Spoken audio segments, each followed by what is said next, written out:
Hello dear friends. Welcome to the IELTS Hacking Listening Practice program.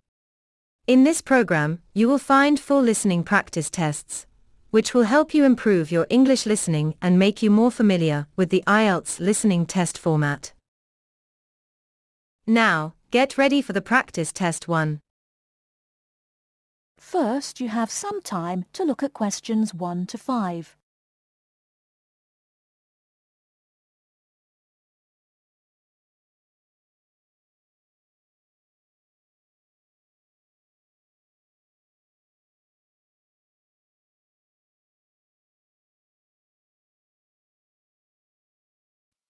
Hello, I wonder if you could help me.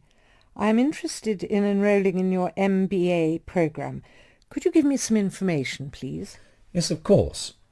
I'll take a few details first of all, and I'll give you a copy of our prospectus. Oh, that's okay. I already have one here. I've been researching the MBA courses in the local area, so I already have lots of course information. That's great. Okay, so first of all, can you tell me your name, please? Yes, of course. It's Anne Horbury. Horbury, is that Hawberry? Yes, that's right. Okay, and what's your date of birth, Miss Horbury? The 22nd of May, 1981. That's great. And you were born in the UK? Yes, I was. All right, can you give me some contact details, please? Sure.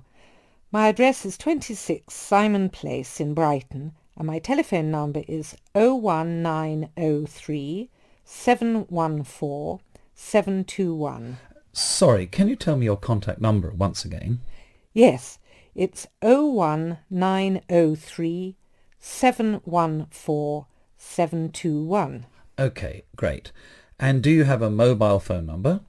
No, I don't. Is it important? No, that's okay. I'll just write it on your form, no mobile phone. Now, just a few additional questions.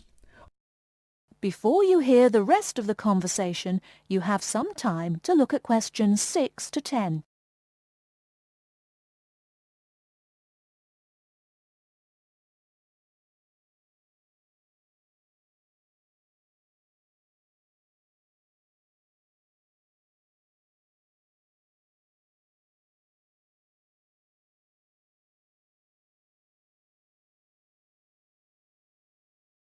Now listen and answer questions 6 to 10. Are you working or studying anywhere else at the moment? Yes, I'm working for Lloyd Enterprise in the city as a secretary, and I'm also attending a computer course part-time in the evenings. Great. So can you give me some details about your educational background? We need to make sure that your qualifications match the entry requirements. Yes. I completed a business degree a year ago. I've been working since my graduation, but the job market is very competitive these days, so I'd like to do some postgraduate study now. Okay, that sounds fine. Your degree is relevant, and it's good that you have some work experience too. I do need to warn you, though, that our MBA program is extremely popular and gets full quickly. So would you be interested in applying for any alternative courses if your application is not successful this time? Well, my first choice would, of course, be the MBA, but yes, I've had a good look through your prospectus, and I would also be interested in the International Marketing course. That's great. It's always a good idea to keep your options open just in case. Finally, can you tell me where you learned about our courses here? Actually, my cousin studied the MBA course 2 years ago, and she recommended it to me. Okay, well, thank you for coming in today. I will pass your details on to our admissions department. They should contact you this week with a formal application form, and they usually invite MBA candidates to come in for an interview. Okay, well, thanks for your time. No problem. Good luck with your application. That is the end of part 1. You now have half a minute to check your answers.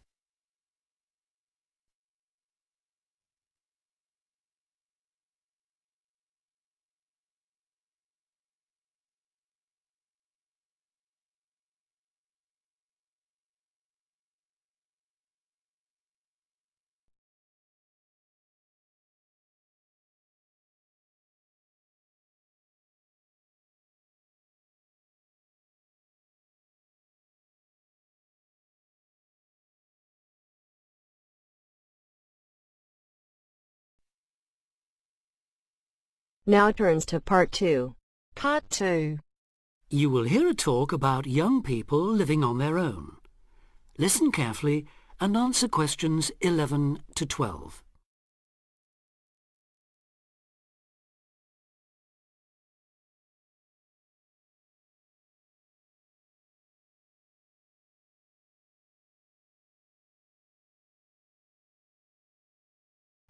Listen carefully and answer questions 11 to 12. Loneliness is something we all suffer from in varying degrees, but young people living on their own can be particularly vulnerable. Many who leave the family home find they are less confident and have more difficulty in finding their feet than they expected. Often going to work or study in another town or city will be the first time they have lived away from home. Although this may sound like an adventure for those dying to get away from the glare of the parental eye, for others it is a daunting prospect which generates apprehension, uncertainty and even fear. In fact, in a recent survey of over 1,600 people who had recently left home, 32% said that understanding and coping with loneliness was a crucial issue for them and made them feel highly stressed and distracted. An annual report by researchers last year recorded a noticeable increase in the number of individuals with homesickness, transition and isolation issues. Acknowledging that feelings of loneliness and isolation could impede progress at work or study, they examined the number of people using the welfare and health services. They found that young people in particular were prone to difficulties. Last year, 61% of all people using counselling services were aged under 30, and of this group, 57% were men.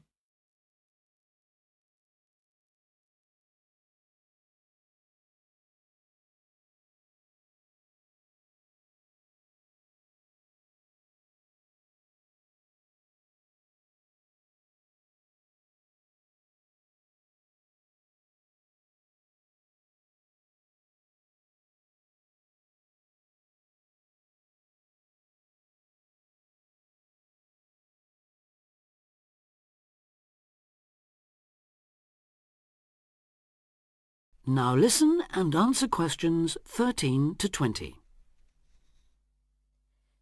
Leaving home involves a major change in lifestyle, work patterns and degree of independence. You will be away from home, family and friends and are no longer supported by familiar surroundings. For this reason, in the first year a lot of young people suffer from loneliness.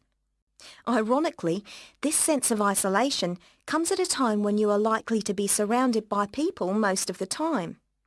Living in a busy city, travelling on crowded buses and trains, you will be constantly among people. But this can sometimes compound your sense of being alone. Seeing others who appear at ease among large crowds, mingling and making friends, can make you feel excluded and inadequate. Adapting to a new environment makes people uncertain of what to do or how to behave and breeds insecurities which can make for a real sense of isolation. It is often those who are more used to being on their own who deal best with the transitional period of leaving home. Other reasons for feeling alone include high expectations of the big city where you have the best time of your life and meet lifelong friends. It may be the first time you have had to make new friends since you started primary school, and perhaps you are reluctant or finding it hard to replace old friends whom you miss. There are also pressures to juggle work and socialising, which may leave you feeling left out. Or it could be that you have a long-distance relationship and feel torn between your new lifestyle and that special person who lives so far away. Because loneliness can leave you with a sense of low self-esteem, where you become self-conscious and feel you have been rejected, it is very difficult to overcome.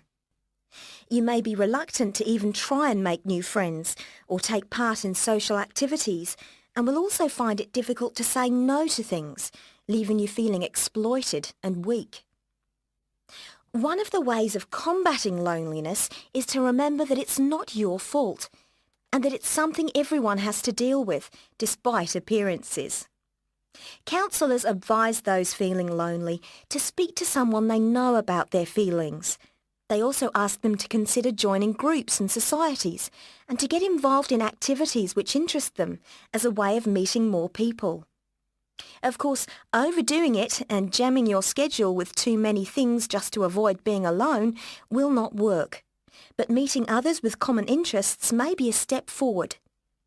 If you still feel like you need someone to talk to, you could try group counselling, where you will be able to talk to and receive support from a small number of people with the same difficulties as you. For more information or to be put in touch with an individual counsellor, contact the local town hall support services. That is the end of part 2. You now have half a minute to check your answers.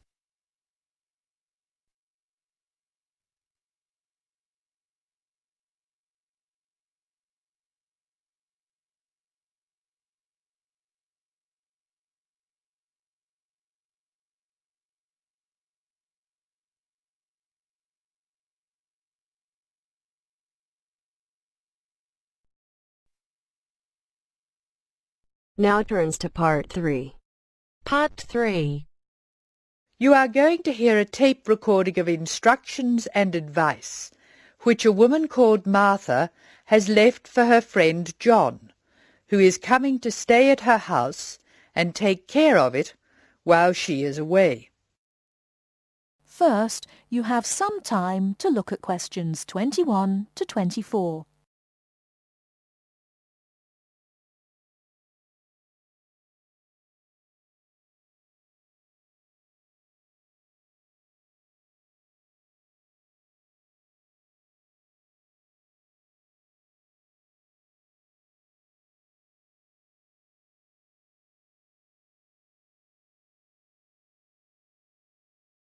Now, listen carefully and answer questions 21 to 24. Hello, John. Welcome to the house. I'm really pleased that you can be here to look after my house while I'm away. Here are some things you need to know about the house. Important stuff like when the garbage is collected. In fact, let's start with the garbage, which is collected on Friday. Just write garbage on the calendar on the days they take it away. Put it out on Friday every week. That'll be Friday 22nd, Friday 29th and Friday 5th. It's a really good service. The trucks are quiet and the service is efficient. The bin will be put back outside the house empty. It's a good idea to put it away quickly. This street can be quite windy. I once watched my next-door neighbour chase her bin the whole length of the street. Every time she nearly caught up with it, it got away again. The waste paper will be collected this Tuesday. That's Tuesday 19th. There's a plastic box full of paper in the front room. Please put it out on Tuesday. The truck will come during the day.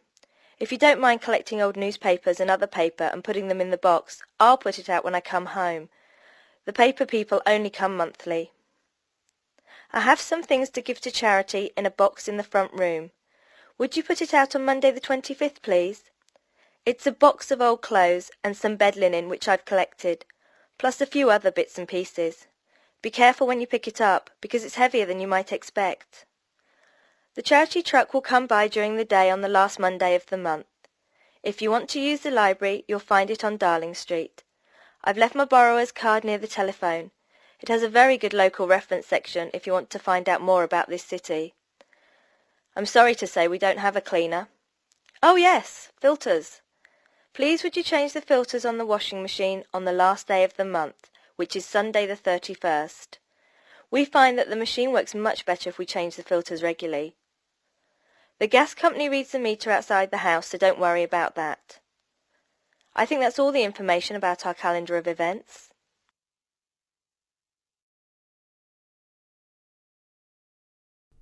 Before you hear the rest of the talk, you have some time to look at questions 25 to 30.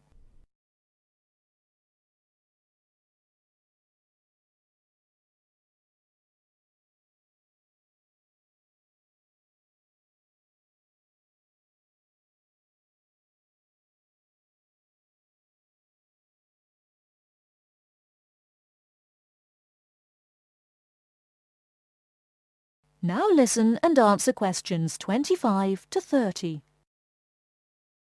Well, John, I'm trying to think what else I should be telling you. As you know, I'm going to a conference in London. I hope to have a little time to look around. It's a great city. I do hope I manage to get to at least some of the theatres and museums. I'm looking forward to all the things I have to do at the conference too. I'm giving a paper on Tuesday the 26th, and there are a couple of really exciting events planned later in the conference programme. I hope to meet up with an old teacher of mine at the conference. She taught English literature at my old high school, and we've kept in touch through letters over the years. She teaches now at the University of Durham, and I'm really looking forward to seeing her again. By the way, I expect you're hungry after your trip. I've left a meal in the refrigerator for you. I hope you like cheese and onion pie. Would you do me a favour, please? I haven't had time to cancel an appointment. It was made a long time ago, and I forgot about it until this morning. It's with my dentist for a check-up on Thursday the 28th. Could you please call the dentist on 816-2525 and cancel the appointment for me? Thanks a lot, John. One last thing. When you leave the house, make sure the windows and doors are shut, and set the burglar alarm. The alarm code number is 9120, enter. Have fun. I'll see you when I get back. This is your friend Martha saying goodbye. That is the end of part 3. You now have half a minute to check your answers.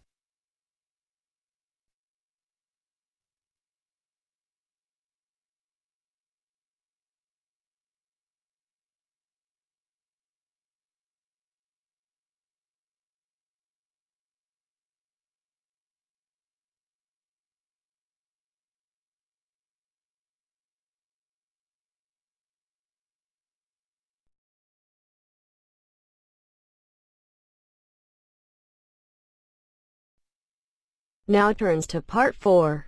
Part 4 section, you will hear an introductory lecture to a course on Southeast Asia. First, you have some time to look at questions 31 to 40.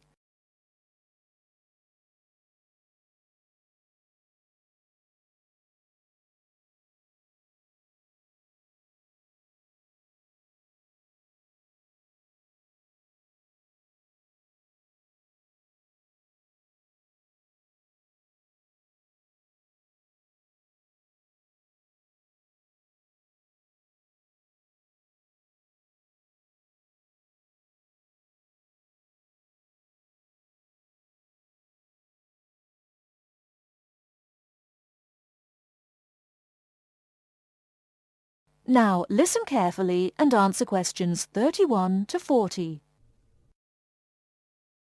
My name is Paul Stange. I'm coordinator of this course. It's called Southeast Asian Traditions. I'm also the author of the study guide and the course reader, and you should have those in front of you.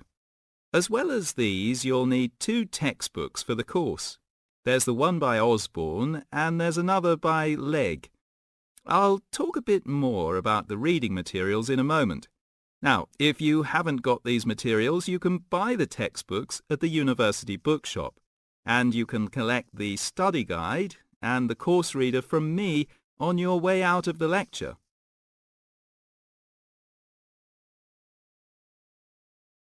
The purpose of this lecture is simply orientation. What I'm going to do is introduce myself, talk you through the course, and give you some additional advice, apart from what's contained in the study guide, on dealing with the various assignments for the course. First of all, the materials. You'll find the 2 textbooks very clear, and they give a good basic coverage of the history of the region. Most of the reading materials in the reader are fairly easy-going, but I have to warn you that 2 of them are quite difficult. These are the readings by Smale and Bender, and of these 2, the one by Bender is perhaps the more challenging. But don't let that put you off, because understanding these 2 readings is important to help you develop a clearer understanding of the cultures. In other words, they'll help you acquire greater sensitivity to the differences between the various cultures in the region.